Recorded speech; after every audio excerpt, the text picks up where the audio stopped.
welcome to the Paper Snob. This is Tara. Today I'm working on 30 Days of Sketches with Christy's Beautiful Life, series number 17, day number 25, and I'm doing that in conjunction with Christmas and March. This is the sketch that we are working with today. She has 3 2x3 photos. I'm gonna have 3 3x4 photos. She's got place for journaling, banner, title. Looks like a little bit of layering on here. So thank you, Narelle. I hope I am saying your name correctly for this fun sketch to work with. I have pulled out my 49 and Market Christmas Spectacular. This is one of those collections that I made myself wait to purchase until I used up some other Christmas stuff. Newsflash, I could use Christmas papers from here to eternity and probably never deplete my Christmas stash, but that's okay. This is really pretty. They really had to have it. I have a piece of the foundations paper. So that's paper 4. I have the collection pack front, and I have a scrap of striped here. So I have all of that, and then I have some rub-ons. I think there are 2. I have some title pieces, some branding strips, some cut aparts from one of the packaging, and then some of the laser dies and the acetate foliage, and some layering pieces here, the wishing baubles. And here are my 3 photos of my husband and I on Christmas morning, 2017. We're being weird. So that's how it is. I'm going to pause. I'm going to get started. I'll be right back. So I did a lot of work off camera. I did do some distressing with my distress tool, but then I decided I would do the rest of the distressing here on the camera. But I didn't want to take up a whole lot of your time today, so I did quite a bit of it off camera for you. So I cut down that red and white stripe paper into a piece that's roughly 5.5 inches wide, and now I'm cutting off the squares from this product packaging from the collection. I'm going to go ahead and scuff up the top edge of one and the bottom edge of the other. And then I will scuff up the top edge of the striped paper and the bottom edge as well. And I'm going to go ahead and scuff up a couple of the branding strips. I think I've already done those, but I just want to kind of give you an idea of what I was doing. I'm grabbing my black soot Distress Oxide. I am inking the edges of these papers just to give it a little bit more grunge. I really like this look, and so I'm just going to add it all the way around this piece, and then I'll add it on the edge that's going to show of those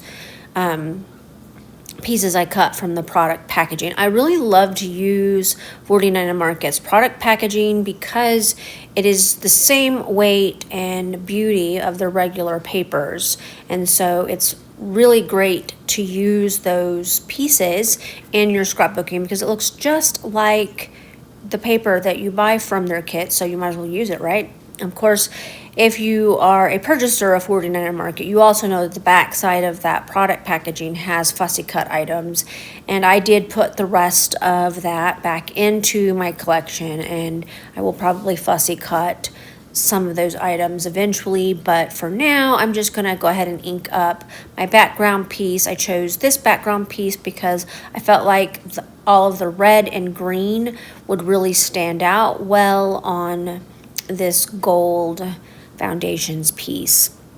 I'm going to go ahead and glue this down. I'm measuring it right there on my mat just to give myself an idea of how wide it is, which is why I said it was roughly 5 inches. I think it's more like 5.5 inches. It's not quite 6. I'm going to go ahead and tuck the product packaging underneath, and then I will also add one of the branding strips. I did distress 2 of the branding strips, but I only ended up using one. I'm going to put this one along this bottom. I got some of my ATG on my background, just kind of rubbed it off with my fingers right there.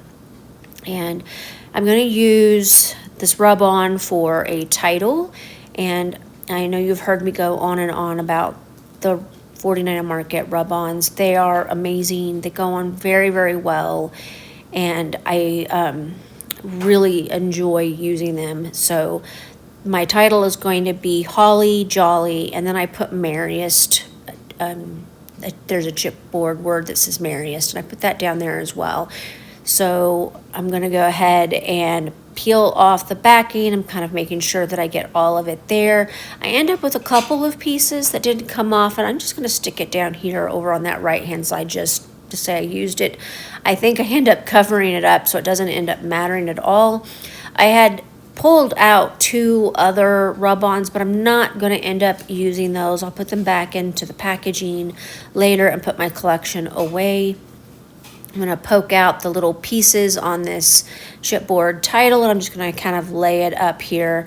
Now, I will say that I accidentally glue it down, and it's covering the Holly Jolly in the video, but I move it, and then at the end of the video, you're going to be able to see that I moved it down. Like right now, it looks just fine, but the way I was sitting, I didn't see that I covered it up on camera, and I fixed that, and the final pictures will show that I fixed it.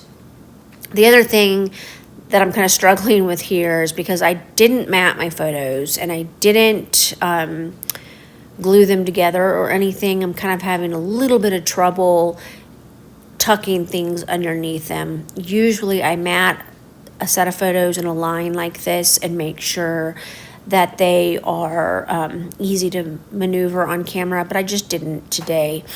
I also did not distress my photos. Sometimes I do that with photos that I have printed. These photos, I think 2 of them were ones that I had printed from Snapfish, and the one that's on the far right is one that I printed with my Epson PictureMate. Now, the sketch has a beautiful banner across the top of it, and I am not going to do that. Instead, I'm going to just kind of hang ornaments here on either side of my title just to mimic that banner. I know it's not exactly like it, but these ornaments, I really wanted to get them used, and I thought that using them in this manner was a great way to get them used. And now I'm taking some of these little pieces here, and I'm adding some layering, and then I'm putting the ticket that says December 25th. This was taken on Christmas morning by my daughter, and so I just wanted to make sure that I used that black tag that says December 25th. I fussy cut those flowers, or those presents, not flowers, wow, out of some of the packaging that I already had, and I'm going to layer those up there. I have this white piece here, and I need something to journal on, so I'm just going to scuff this up, and I'm going to use it for my journaling. I believe she had her journaling underneath the title on the sketch, and I'm just moving it around to kind of suit how I've done my layout, because my photos are a little bit larger and I'm taking up a little bit more real estate. All right, I got my layout completely finished. I'm pretty happy with the way that this turned out. There's a lot of layering going on. Off camera, I went ahead and I added some foam adhesive and 3 of the epoxy stickers here, the candy canes and 2 hearts. I also went ahead and I took one of the wreaths out of this packaging. I cut it in half and I put it on either side of my photos. I did not have to put my photos up on foam adhesive because there's quite a few layers behind them, which means that they just don't need any more lift back there. I also went ahead and I tacked these photos together on the back with washi tape to make it easier for me to manipulate and to layer things up. I did go ahead and trim off the tops of these little ornaments that I put in place of the banner that is on the original sketch. Everything else you saw me do, and I hope that you enjoyed this process video. If you are new here, I would love to have you as a subscriber. Just click that button below. If you are a returning subscriber, hi, I hope that you enjoyed this process video. I love being able to work on Christmas throughout the year. That way I'm not scrambling in December trying to do the 10 million pages it feels like that I'm trying to get done for a year. And it just makes me happy to be able to do 1 or 2 during each month, and that just kind of gives me a great head start. Love this hop for that reason. Thank you, Norel, for the gorgeous sketch, and I hope the rest of you will check out that description box below and watch those playlists. These ladies on these playlists work their little tails off, and they create gorgeous content for you to watch, and I would love for you to just go hang out with them as well. If you liked this video, just click that thumbs up. Have any comments or questions about anything I have done on this layout, go ahead and drop them down below, and you have a great rest of your day. Bye.